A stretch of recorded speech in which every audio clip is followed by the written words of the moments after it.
conversation. Obviously, we're gonna spend a Oh little bit man. less on this topic right here. Yeah, for sure. Rich Dad Poor Dad, one of the most influential books I've read in my life, Mm. that helped me understand money and how taxes work, and things like that.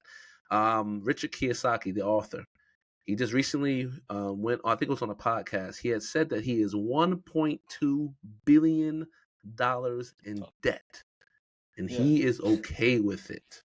He has Now, more debt. He give, has more debt than some countries, eh? It's crazy. right. I mean, he's almost up there with America's debt, right? Not in No, the America, trillions yet. America's a Not in the trillion, bro. trillions yet. America's a trillion. America's a Yeah, not in the trillionaire debt. trillions yet. But the thing that he was talking about was interesting. What made me think is that he says, "Yes, I'm 1.2 billion in debt, but that's in paper money because I went and purchased gold and silver. So if the Yeah. banks go belly up and there's a run on fiat currency that doesn't exist or backed by any gold or silver, I have gold and silver to transition into any currency that I want. So on paper, I'm 1.2 billion in debt, but I have the gold and silver to back it up because I use my money to purchase those things. So I don't care what happens to the bank.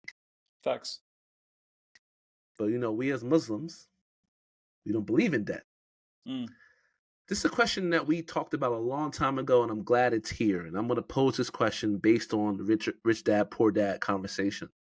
Okay. How do Muslims in 2024 live a compliant life and not have debt and live life in a debt Mm. world? Because debt is shared and is an economy of all countries. There's some level of loans and debt and things of that nature. What do you think about that? We had this conversation a long time ago, but this is a perfect conversation to bring it up now. The issue. Okay, so the issue with debt is, like you said, debt touches every dollar we make. It's everywhere. It's part of the financial books. And as a Muslim in 2024, to this is a very difficult um, task to avoid, because you can't. It's very difficult, especially coming from the West. All of Yeah. us. What and I don't know because I don't know finances that well to be giving out advice. But me personally, uh, Before you go and on say anything, yeah, we are not financial advisors. We do not work in the finance industry. no, Do we not don't. take our advice or anything that you should do on your own. This is just Neither, the advice that is expressed solely by AB and Justin Hamza Tyler. Go ahead, neither, Mr. AB. neither are we Islamic scholars. So please, as well, Right, neither. right, You know what I'm saying? right. So We're we're not not the ulama. alims, right? We're not the ulama. So please Right. just take what's good and leave whatever you don't like. As a matter of fact, Mhm. leave a comment. Okay, leave a comment. That'd be nice. That'd be Subscribe. nice. Tell me what you think. Let's So chat. Let's chat about the thing, it. this topic has been ongoing since the beginning of time. Like it's you can't add loans, mortgage, interest. There's debt everywhere. Like and I Mhm. would say all society, especially the Western society, is a debt based society. They want you in debt. Yeah. They need you in debt, because once you're in debt, you are part of the millions of and billions of hamster wheels that is running the economy. You know what I'm saying? Mhm. And uh, as a student, like they start off you early by giving you a credit card. Like they come to high school and they say, "Here's a credit card. Here's a Uh, T-shirt. If you here's a sign up, you T-shirt. get a T-shirt, or You you know, get some. you know, Yeah, like you know what's it called? yeah. So as a 17, 18-year-old, what do you know about, like, oh, I got, like, you're just happy that you got a T-shirt. What do you know about a credit card and debts and all these things? And so rich dad, poor dad. What people don't understand is he leverages debt. Okay, Hmm. that's his whole shtick. Basically, that's his whole gimmick. He leverages debt. He uses debt to buy assets, and then he uses those Hmm. assets to just pay off the debt, and that also helps him with his credit score and so forth. And he's been doing it for a very long time. And you hear a lot of these, like, financial gurus say leverage debts, leverage debts, leverage debt. Personally, as a Muslim, you can't leverage debt because it's against the religion, and it's haram. Uh, Now, how do you avoid it? You avoid it through ownership. Mm. And you can say you go, there's Islamic banks and all these things. Islamic banks are also questionable in my eyes. But I've seen loans with interests I've over seen it, there as well. bro. Yeah. Bro, it's whether you call it interest or you call it a premium fee, or sorry, loans or whatever. You know, you're still putting you're Mhm. still putting lipstick on a pig. It doesn't matter how you dress it. A pig's a Not a pig. pig. You Oh. know what I'm saying? You know what I'm saying? No, but Yeah, I like, got you know what I'm saying? you. I know Like, I'm playing with I like, for example, like, if I go to a trash can and there's garbage in it, and I spray Febreze or cologne on it, it's still a trash you. can. Yeah. There's still Still garbage. trash. So Hmm. so just different verbiages doesn't change the fact that it is what it is. You know, Hmm. Hmm. and so some people will agree with me. Some people will disagree with me, saying no, Islamic banks are the way in the future. If you're a Muslim, you should do it. But truth of the fact of the matter is, the only way to do things is through ownership. And what is ownership? Obviously, ownership is that you have to buy it straight out. And Rich Dad Poor Dad, going back to what he said, where he bought silver and gold, he knows where the market is going. Obviously, he has people in places, and he knows, and he's been in the game for Hmm. so long that he can see where the shift is happening in the economy, the ups and downs, and he doesn't have liquid assets, so he doesn't have fiat dollar. He doesn't have that money in liquid. Hmm. Okay, but he Hmm. has that money in other assets. Okay, and he has it in gold, and the price of gold is going up like crazy. You know what I'm saying? So he has bars of gold and bars of silver, and he knows that his one bar of gold will fetch him a crazy amount of paper dollars. He knows this because the price of gold is going up. So he knows, so he may be $1 billion in debt in fiat dollars paper, but he knows the amount of gold he has surpasses that amount in fiat dollars. So and plus all of the buildings he owns and all. It's called. He owns crazy, because if you watched his earlier, before he became popular now, because now Robert Kiyosaki is popular now. But like when he was up and coming, and his content now, I don't really like it, but his content before, Yeah, he gave a lot of actually game, and he did. he would tell you things like, he owns a lot of the beachfront hotels in Hawaii. Like, he Hmm. owns that. He owns it. So, Hmm. bro, you've seen how popular Hawaii is, the tourism, all these things. And he owns beachfront building condo premium properties. So Yeah. this guy, to him, and for him, that's why he's comfortable with saying, I have whatever billions of dollars of debts, because he knows that Right. he's good.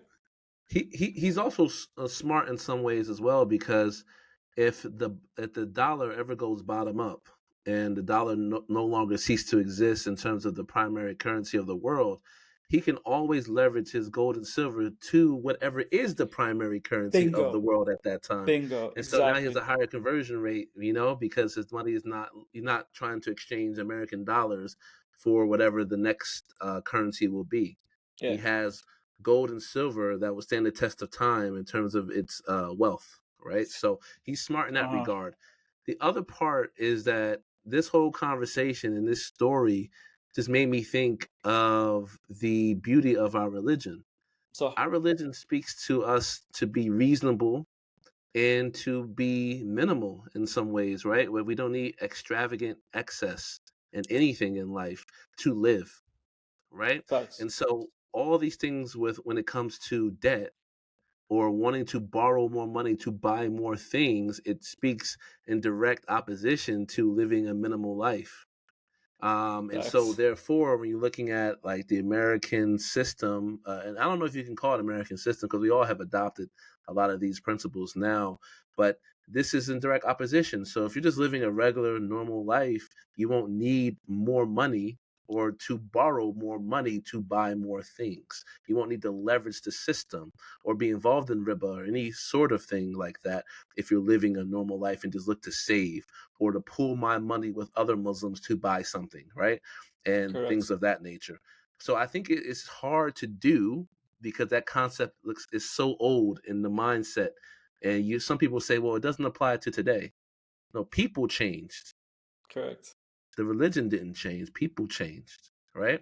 And things got out of whack. And that's how everything is. People change things up. They interpret things. They become the next leaders or new religions that pop up out of nowhere and things like that. But the system itself is actually wise because it'll save everyone from living a life above their means.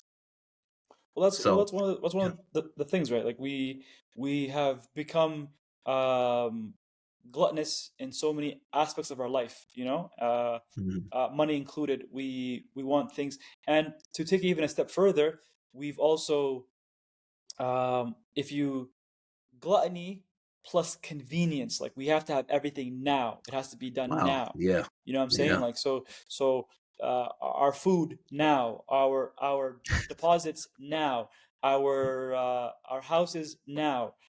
You want an Uber now? Like it's we've become so primed to this lifestyle, and if you think about it, it is the American dream, and it's been contagious and spread throughout the entire world, and it's been rippling. And then now that standard has gone worldwide. It's global now. But I think the American dream has to be reinvented. Um, It's I, never I gonna be think, invented. for example, I've seen it. I've seen it in America now. You know what's happening? You look at real estate, right? Half of the people who are millionaires at Yeah, some level have used real estate to leverage their millionaire status, at least started them off into that path, right? 100%, 100%. What's happening now in America, and maybe in Canada, but I'm not sure that's your domain. But in America, you see a lot more tiny home communities starting. Yes, yes. Trailer parks. A lot of trailer parks. Trailer parks, or like, I mean, when I say trailer parks, you do have your how Eminem grew up and those type of trailer parks, No. but you also have real nice trailers, Yeah, that things that you yeah, could yeah, buy that are really nice double wides and things yeah, like that. yeah. But the tiny home movement is also happening as well, where you're buying 1,000 square foot, 1,200 square foot, or even less than that, 600 square foot, and you're paying 50,000, 100,000 instead of paying 400,000, 500,000. And people are saying, okay, if I can take control of the biggest bill that I will have, which would be my mortgage, therefore, if I eliminate that, all I'm doing is Um. paying property tax. And if I have a tiny home, I'm not paying that much money for property tax. Mhm. And so you're winning that way. A lot of people are feeling like this is the new wave. If you look at a mortgage, I think the etymology of it, don't quote me on this, I'm paraphrasing, but it's to the death. To death, You're yeah. going to have that, And then yeah, you're going to be tied to this to the death. sometimes your child even inherits it from you. Sometimes your child inherited from you. Isn't that something? And Yeah. even listen, owning a home, it went from 15 years to a 30-year mortgage. It's a Now they're lifetime. doing 40-year mortgages Yeah, yeah, it's wild. just so you can have a piece of the American dream to Yeah. buy a home. And do you know if you buy the home, you're not a homeowner, you're a loan owner. A loan owner. And if you You're and not a if you homeowner, you're a loan owner. and if you default on a payment, that house can be repoed. It's crazy. There's not many people who are 100% clear that are homeowners. Of course. Many people who say, I own a home, or I bought a home today, or I bought a car today, they're loan owners. They're loaners. They And own the loan from and someone else. the crazy thing is they loan the home, they loan the car, um, and there's other bills as well. Kids school payments, phone bills, groceries. So people can't survive anymore. Yeah. And they are living paycheck to paycheck, and if they miss one paycheck, like if one paycheck doesn't come through, then they are literally either two paychecks away from getting repoed or going into collection. And once you go into collection, it's Right. over. It's over. But the other game as well, if you don't use credit, your credit score doesn't matter. Yeah, It doesn't matter. that's the catch 22, That's a because catch 22. you need credit to buy a house. But if you don't build your credit, which is what using a credit card, then you can't buy a house. So what do? You know what I'm saying? The system is it's just It's, crazy. That's why it's Monopoly I always say is the best game I've ever played in my life. uh, It's the best game I ever played in my life because it Monopoly talks to also you about this. You know Monopoly what I also mean? you see your real friends who they are. Savages. Oh, you lost your property? Okay, I'll take that Okay, from you. I'll take that. What's the mortgage payment? Right, yeah, let me get that from you. Maybe take that off you. Run your Oh, pockets, man. you pass the boardwalk? Pay up Right. three Yeah, yeah, fifty right yeah. now. Oh, you in jail? I will give you the money, but I don't got it Yeah, right now. yeah, But like I was saying, like these are the things. So this whole conversation made me think about this the Ummah, our Deen, and like why it's so perfect in the sense of like why you don't want to over leverage yourself. You know what I mean? Like yeah. it's a wisdom behind that. It is, man. So let's But it's go ahead. We bake that. but the sorry, Kajal, but the ummah is Yeah, go meant ahead. to Yeah, go ahead. keep the ummah is meant to be peaceful. Like it's meant to give Mm, ease to people. It's not meant to have people through hardships, you know, because we're yes, better off together than we are separate. Because think about it, all these things is just individuals trying to make a buck off someone else's back, you know, you're right. and that's Right. the problem. And there's no shame in it, in like any Muslim who has a lot of money, who makes a lot of money. There's no shame in that as well. You can't count nobody's pockets. You don't know how they did it. You know what I mean? It's Facts, all about just facts. saying just the actual system that we're living in and how we're Bingo, supposed to do it. That's what we're talking about bingo. today. So, Exactly. all right. So System let's is move rigged. on to the next topic.